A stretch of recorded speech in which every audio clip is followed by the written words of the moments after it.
je suis Théodore Adrien Sadio Ndiaye. Je suis le secrétaire général du Musée des civilisations noires. Mais ici, je suis présentement là en tant que produit du mouvement associatif parce que j'ai été CVAV, j'ai été gessiste et j'ai occupé également les postes de directeur de la jeunesse et des activités socio-éducatives au ministère de la Jeunesse. Voilà, je me félicite d'être là et je profite de l'occasion pour remercier la région Scout de Dakar qui a bien voulu m'inviter à cette activité.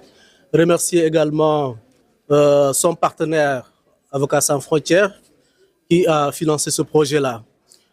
Comme je l'ai dit tantôt, c'est un projet d'une importance capitale parce que ça donne l'occasion aux jeunes de donner leur impression par rapport aux thématiques telles que la démocratie, mais également le civisme et la citoyenneté.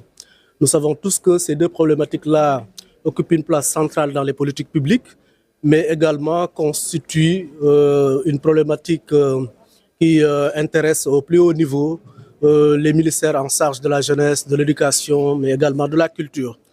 Comme vous le savez également, la démocratie, c'est un mot parfois galvaudé, les gens en parlent.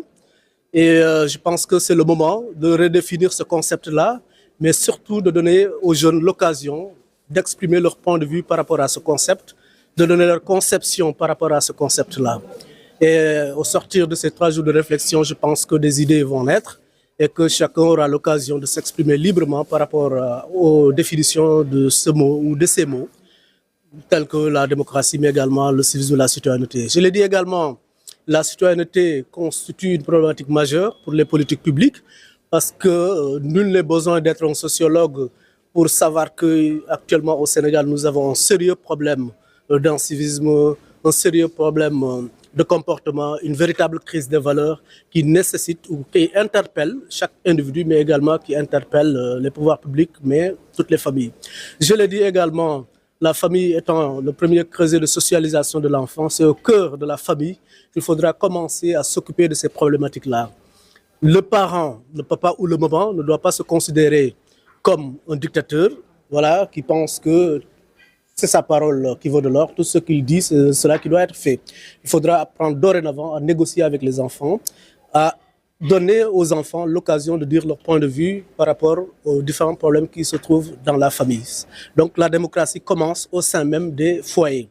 Le civisme et la citoyenneté également démarrent au sein des foyers parce que c'est pendant cette période-là où l'enfant a encore la mentalité très fraîche qu'il faudra inculquer aux enfants toutes ces valeurs relatives au civisme et à la citoyenneté pour que ces derniers puissent grandir avec ces valeurs-là et demain espérer avoir une population ou bien des jeunes qui auront grandi avec ces valeurs-là et nous aurons certainement une nation beaucoup plus éduquée, une nation où il faudra vivre disons, dans la cohésion sociale, où chacun respectera son prochain sans prendre en compte les différences religieuses, ethniques, disons, ou des divergences politiques.